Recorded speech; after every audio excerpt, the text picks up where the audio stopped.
Kevin, how's it going? Pretty good. How are you? Thanks for Awesome. coming on. I appreciate it. Yeah, man. Oh, dude, I just got this Cobra Kai tattoo. Wow. Is So, that real? yeah, it's real. I just got it Friday. So, What is the you have another one. You have like a whole bunch. yeah, I got like the Bill and Ted. And I got a few. Wow, that's awesome.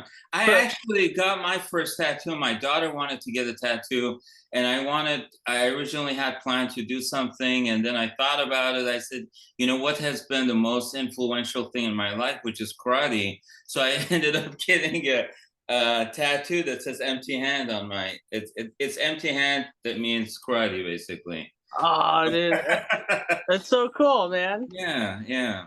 Hopefully Um, that's one of many. People say when you start getting a tattoo, you get one, you want to get a whole bunch of tattoos. So we'll see. all right. Oh man, and then you directed More Than Miyagi. I loved it. Oh, thank Um, you. I live in Michigan, and Pat lived in Michigan for a little bit. Wow, I didn't know that. Yeah, he lived in Detroit. Wow, I thought he was in Northern California, and then what part of his life was he in Detroit? I think when he was doing stand up for a little bit, he lived in Detroit. I think Oh, early on. Yeah, that makes sense. That makes sense. Yeah. um and then because one of the clips in the doc is from Hmm. like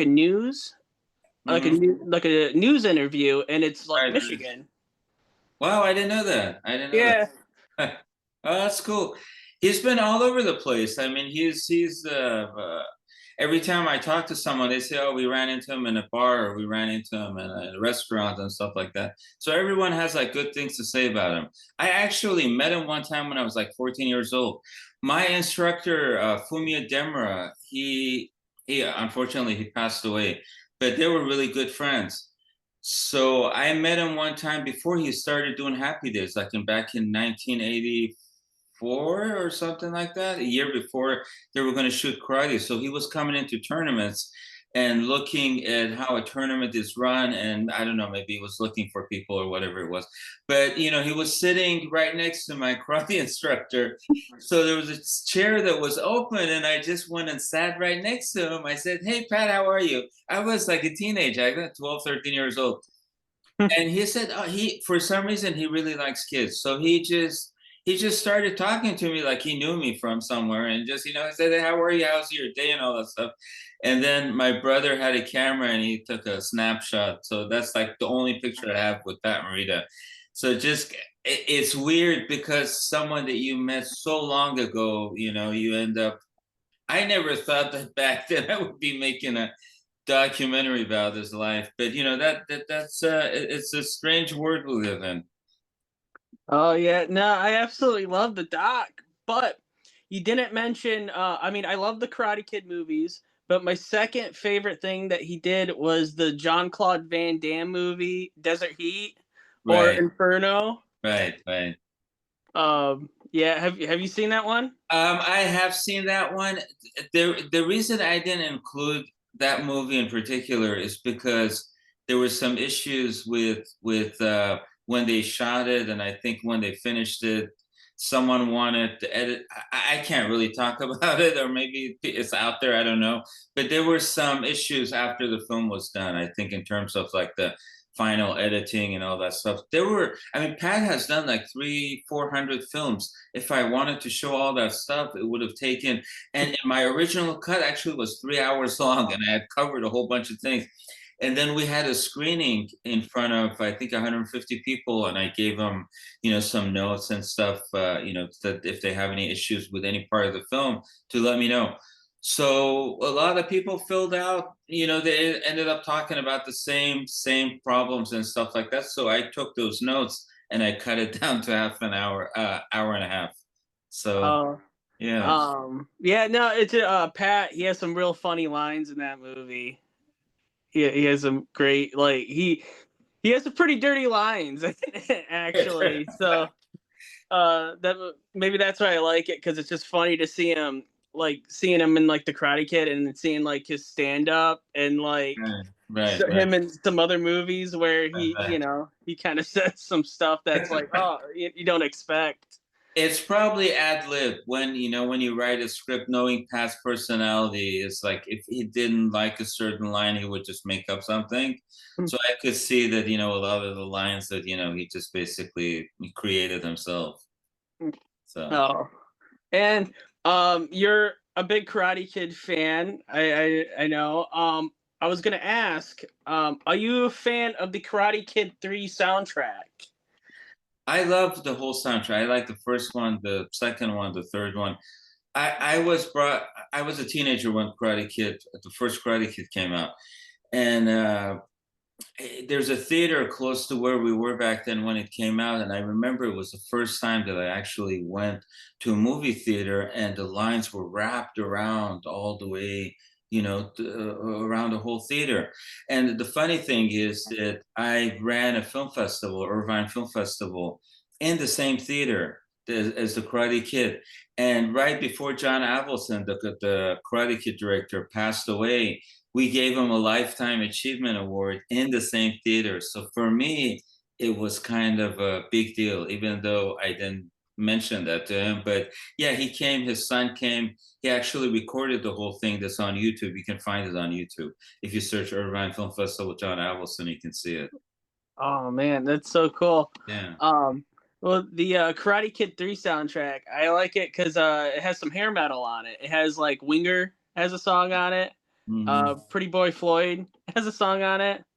Uh, Nice. I haven't listened to all the tracks, but the ones I listened to are the most common ones that, people play and they play it on the radio station. But in general, yes, I do like all the soundtracks.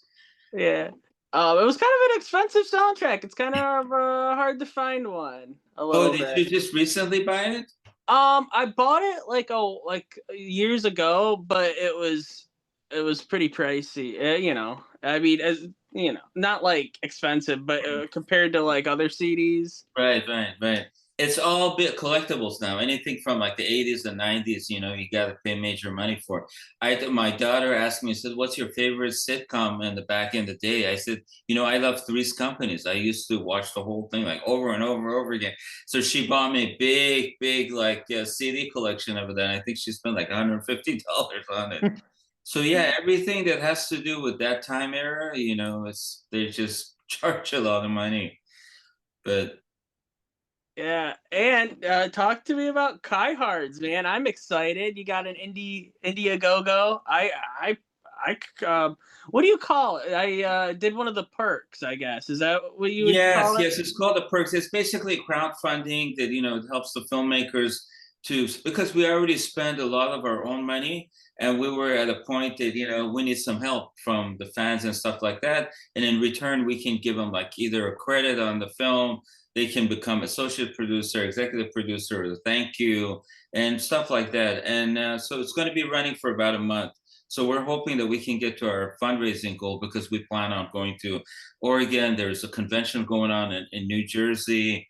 We're going to go to Atlanta and interview about like 12 of the actors. So it's expensive. So we're hoping that we can, get enough momentum going on that we can raise what we need to raise. The Kai Hearts originally, I wanted to like dedicate the documentary to the whole generation leap of like how Karate Kid became famous and now what it is now. So we started shooting, and then we ended up going to a convention. There were a couple of different conventions. One of them was in Orlando. The other one was in Idaho, I think. I don't remember which one it was. And then I saw these fans who were like hardcore fans, and they were so dedicated, and they had personal stories how the show has affected them, whether it's this episode of Johnny, that episode of, it's just, and I was touched by these people who are getting through life by watching this show. And it just clicked in my head. I said, this is the story. It's not about the actors and how they got to where they are, because that's already out there. You go on YouTube, you do search, everything's out there. But what we don't get to see is the fans. I mean, the fans are the people who made the show. If you look, Cobra Kai is like one of the most watched TV shows in all time. I think I don't know. I read somewhere like 200 million hours or something like that. So I just kind of started. I changed my mind. I said, let's do it about the fans, and that's what we're doing. Not that the actors are not going to be in there; they're going to be in there talking about certain things and talking about the fans, but it's now more geared towards the fans. So that's basically what it is. Oh yeah, because I watched the trailer, and when I put this episode out, I'll definitely link up the Indiegogo so people can check it out. But the trailer looks great. I mean, I'm excited. I'm excited too. I'm excited too. I love karate. I love anything that has to do with karate. So just being a part of, what how it's inspired so many people to take karate again. How I love anything to do with that. The first documentary I did was actually a karate film. The first documentary I ever watched when I was a teenager, it was a karate documentary called Warrior Within. I don't know if you've seen it or not, but it was the first one that kind of inspired me to, wow, this is a nice way of telling a story. So it evolved from there. And the funny thing is that came out like I think 1979 or 81 or something like that. I actually ended up meeting the person who made it, and I used some of the footage in my first documentary. So that was a big deal to me. But yeah, anything that has to do with karate for me is exciting. Um, um, uh, like okay, so like you met Pat before the Karate Kid, but after the Karate Kid came out, what was the first actor from like the series that you met? After the Karate Kid came out, the first actor. I think I didn't really. Tamlin and Tamita, I think, was the first one. And Yuji was the first one. Because Yuji is such a nice guy. When we were doing Sensei Demura's documentary, he was actually at the tournament, at one of the tournaments. And I asked him, I said, hey, can we do an interview talking about Sensei Demura? He said, sure. So he was the first one. And then once things, and then I always mess up her name. I apologize if I'm saying it wrong. Tamala Tamita, and we also interviewed such a nice person. She was also in the Real Miyagi documentary. And then after that, we wanted to get the rights to be able to use Pat Morita's likeness, and the only person that holds her estate is Pat's last wife. So we went to get the rights from her, and then that's when we started talking about what if we were to do something about Pat. But she wanted to do a narrative film, and I said, "Listen, I don't have $40 million to do something on that. You know, uh, what if we were to do a documentary on Pat?" And so she didn't say anything for like the longest time, and then slowly she when more than the real Miyagi came out of my sensei, it was on Netflix, and then she started crying over the phone. She said, "Oh my God, you did a great job. Is it possible now we can do a documentary?" And I said, "Sure."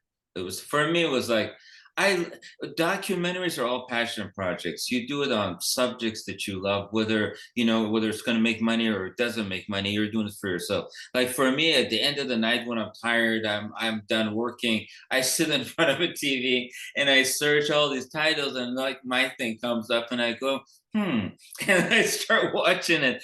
I do it because I like it, and I think if you're doing it for yourself, that you like it, it appeals to other people too. There's a lot of people that like me that like to watch the same thing. So and if for some reason the documentary doesn't work, at least you've made it for yourself. But in my case, thank goodness I've made something that other people also enjoy. So Right on, right on. Um, yeah. So, oh man. So the documentary Kai Hards. Um, what? I. Oh man, I'm sorry. it's okay. Um, so tell me more about the Kai Hards documentary. Like, what can you like, tell me any of like some of the cool stories or something that you've heard so far? Well, if I tell you the cool story, you're not going to watch the documentary. Oh man, I guess that's but true. Could you give me a little hint? but Maybe? okay, so what I can tell you is that there are a lot of people. Like I'm sure you know the Karate Kid. I'm sorry, the Cobra Kai Kid, and you know Karate Kid Phantom, Karate Kid Nation. There's so many Kai Heart fans that have started this whole big movement with following Cobra Kai, going to all the functions and all that stuff. And I think, to be honest with you, it's them who got the word out there, and there's so many of them.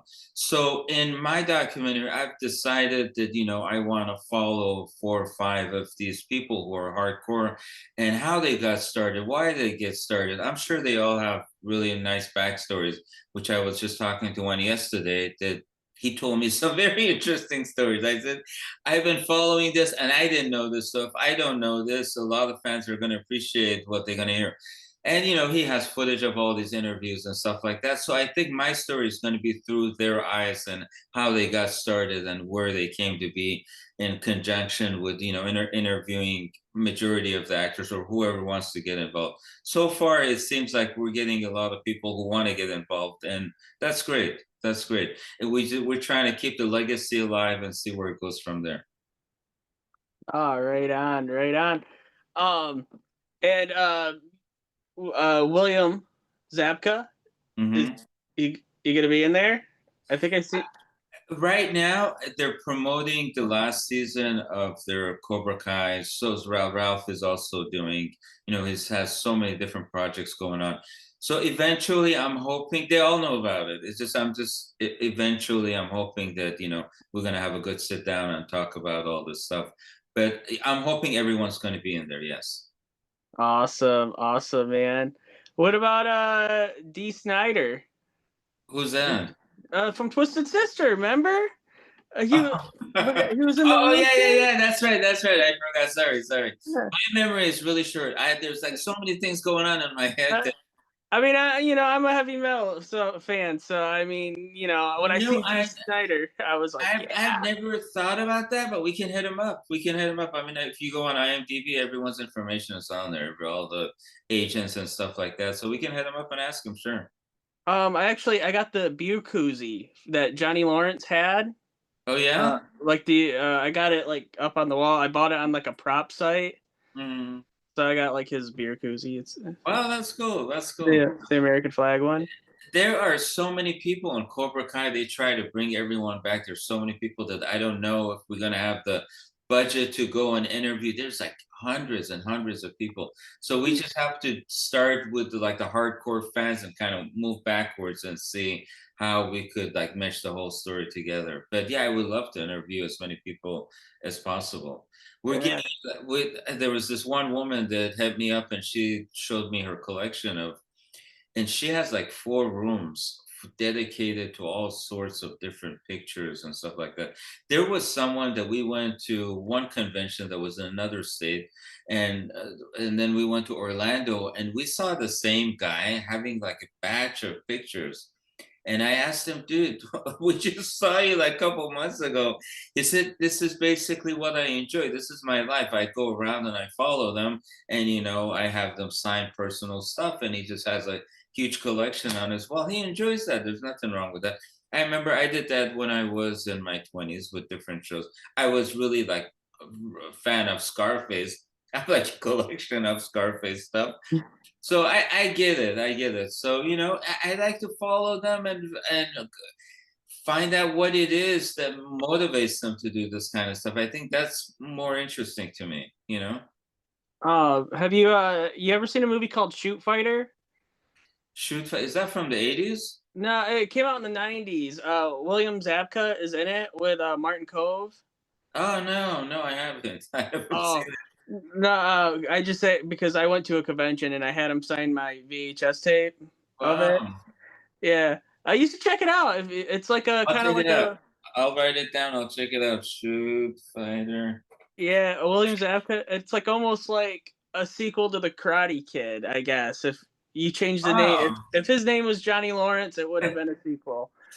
Martin Cove is so cool. Everything that we've done, Martin Cove has been a part of it. I mean, the first time that we went to the convention and he saw me, and he just likes to be in front of the camera, and he tells you things, and it's just I have some really great footage with him and his son Jesse Cove. Very very nice people. Yeah. I had this director. His name's Art on, and he did a couple movies with Martin Cove, and he did The Power Within with William Zabka. So he was telling he said like well, he said Zabka is like really good martial arts.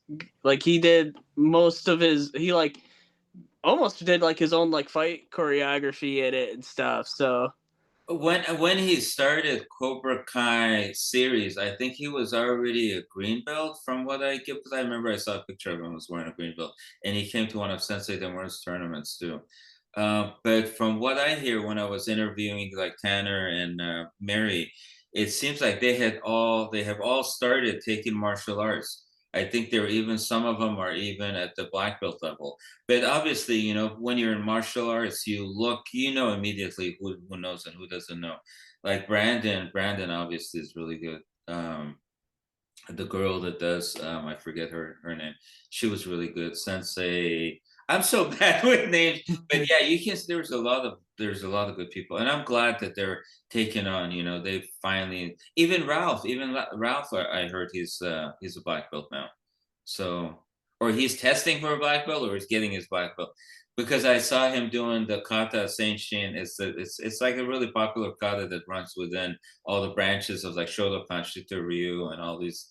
And he was really doing a good job. So I said, "Wow, that's great! Finally, they've all decided to figure out what this karate means." So I think that's important also to them, and as a fan of someone that knows karate, watching to see that they're taking it seriously.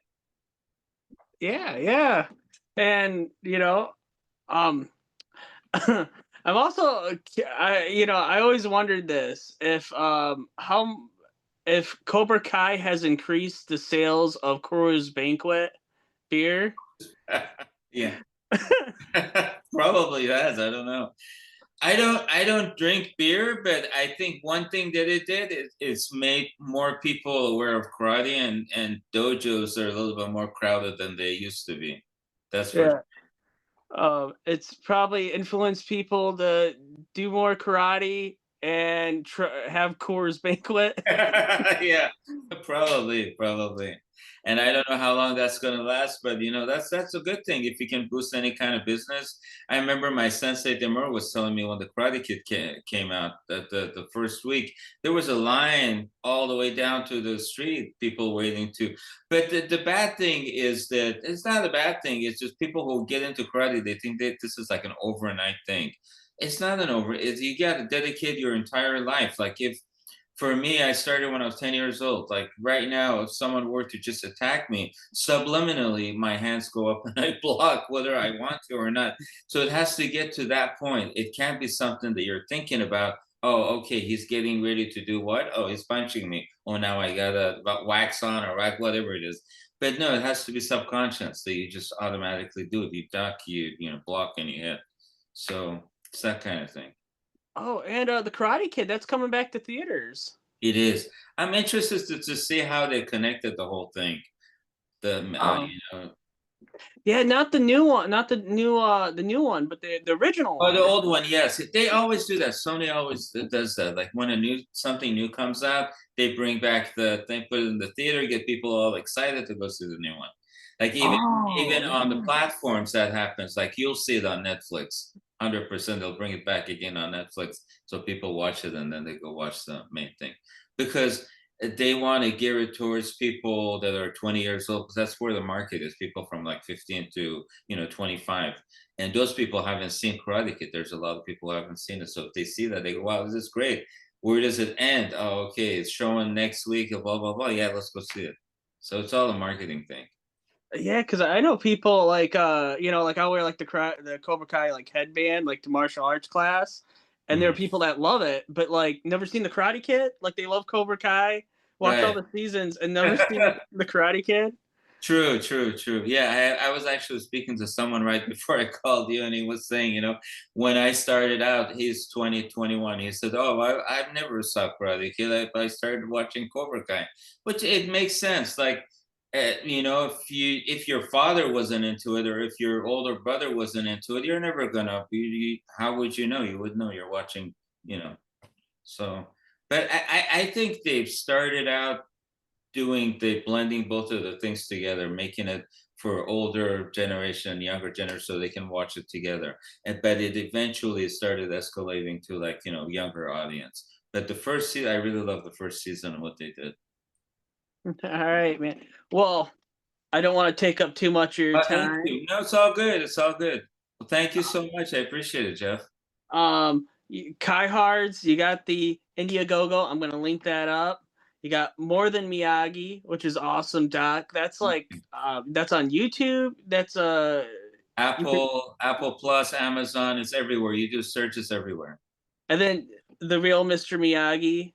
The Real Miyagi is on Amazon, and also the first one that I did called Empty Hand, The Real Karate Kids, that one's also on Amazon. So, Awesome, yeah. awesome. Yeah, check those out, man. All right, thank you so much for doing this. I look forward to seeing Kai Thank Hards. you. Thank you. Thank you so much. Thanks for having me. I really appreciate it. All All right, right, man. Take care. bye. Bye. Do you want to stop recording or? Oh yeah.